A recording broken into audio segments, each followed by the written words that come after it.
বন্যায় লণ্ডভণ্ড উত্তর চট্টগ্রামের ফটিকছড়ি, মিরসরাই ও হাটহাজারীর বিস্তীর্ণ এলাকা। ভেসে গেছে ঘরবাড়ি, নষ্ট হয়েছে ফসলি জমি।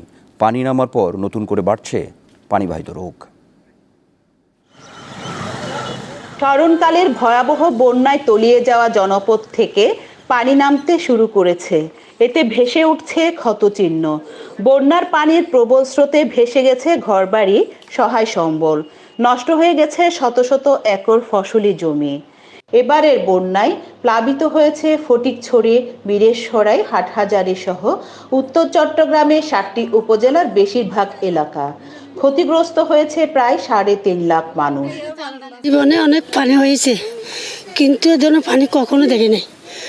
দুপুরে ভাত খেতে বসছি, পানি এতটুকু। আমরা রাস্তাতে গেছি, রাস্তাতেও বাঁচতে পারি নাই। অন্তপক্ষে আমরা একটা গায়ের কাপড় এরকম নিয়ে বের হতে এরকম সুযোগটা পাই নাই। খাটের উপর পর্যন্ত পানি উঠে গেছে। আমার বাচ্চা 3 বছরের বাচ্চা খাটে উঠাইছি, খাটের থেকে আমার বাচ্চাটা পড়ে গেছে খাটের নিচে পানির মধ্যে। আমি ওই পানির ভিতরে আমার বাচ্চাটাকে পানির থেকে তুলে নিছি। সবাই এসে আমাদের একটু ঘরে ঘরে তদন্ত করে যাদের ঘর ভেঙে গিয়েছে তাদের ক্ষতিপূরণ দেওয়ার জন্য আমি সরকারের কাছে বিনীতভাবে আমি অনুরোধ করতেছি। বন্যার্তদের পাশে দাঁড়িয়েছে বিভিন্ন সংগঠন। পাশাপাশি নিজেরা অর্থ সংগ্রহ করে প্রতিদিন এই দুর্গত এলাকায় ত্রাণ নিয়ে যাচ্ছে শিক্ষার্থীরা। আমাদের ত্রাণের মধ্যে রয়েছে আপনার চাল, ডাল, তেল, আলু, তারপর বিস্কিট, তারপর হচ্ছে ওষুধ ও স্যালাইন। ইউনিয়ন পর্যায় থেকে ক্ষতিগ্রস্তদের সুনির্দিষ্ট তালিকা তৈরির কাজ করছে প্রশাসন।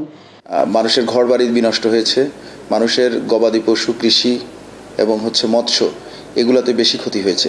এছাড়াও মানুষের বিভিন্ন স্থানে টয়লেট, তারপরে পানির যে টিউবওয়েল, এগুলোরও ক্ষতি হয়েছে। ডিটেইল আমরা একটা ডিফর্ম, যেটাকে বলে ড্যামেজ ফর্ম, এটার তৈরির কার্যক্রম চলছে। বন্যায় সবকিছু হারিয়ে আবারও ঘুরে দাঁড়ানোর স্বপ্ন দেখছেন এসব বানভাসী মানুষ। রুনা আনসারী, দীপ্ত সংবাদ, চট্টগ্রাম।